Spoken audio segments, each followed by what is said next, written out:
Бір күні Ғайса пайғамбар моланың жанынан өтіп бара жатып, қабірдегі әруақтарды көреді.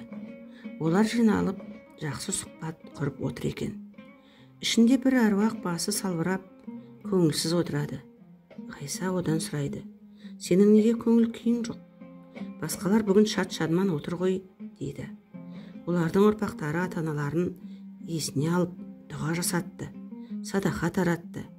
Мені ешкімде есіне алмады деп әруақ жауап береді. "Артыңда тұяқ қалып еді?" деп Ғайса сұрайды. "Бір балам бар, бірақ оның жағдайы жоқ", дейді. Ғайса оның баласын іздеп табады. Ол бір асханада ыдыс жуады екен. Ғайса оның баласына: "О дүниеде әкеңнің ахуалы нашар, әкеңе дұға жасап, артынан садақа бер", дейді. "Шамам жетпейді, күн көрісім қиын", деп баласы жауап береді. "Бір амал жаса, Тәңірі ниетке береді. Итке жуынды берсең де садақа ата", деп Ғайса кеңес береді. Ұлы садақа бермекке ниет етеді. Ол сол күні кешкі асханада қалған қиқым қалдықпен жуындыны жинап, аулада жатқан қотыр итке тамақ береді.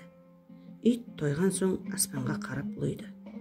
Біраз уақыт өткен соң Ғайса моладағы аруақтарды тағы көреді. Бәрі шат-шадыман екен.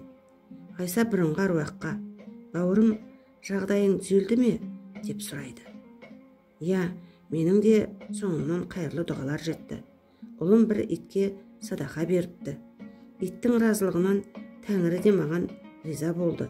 Мейірімді Құдай менің де ақымды толтырып берді. Ұлыма дән ризамын", дейді. Осыдан соң ұлының да ісі алға басып, жағдайы түзеліпті.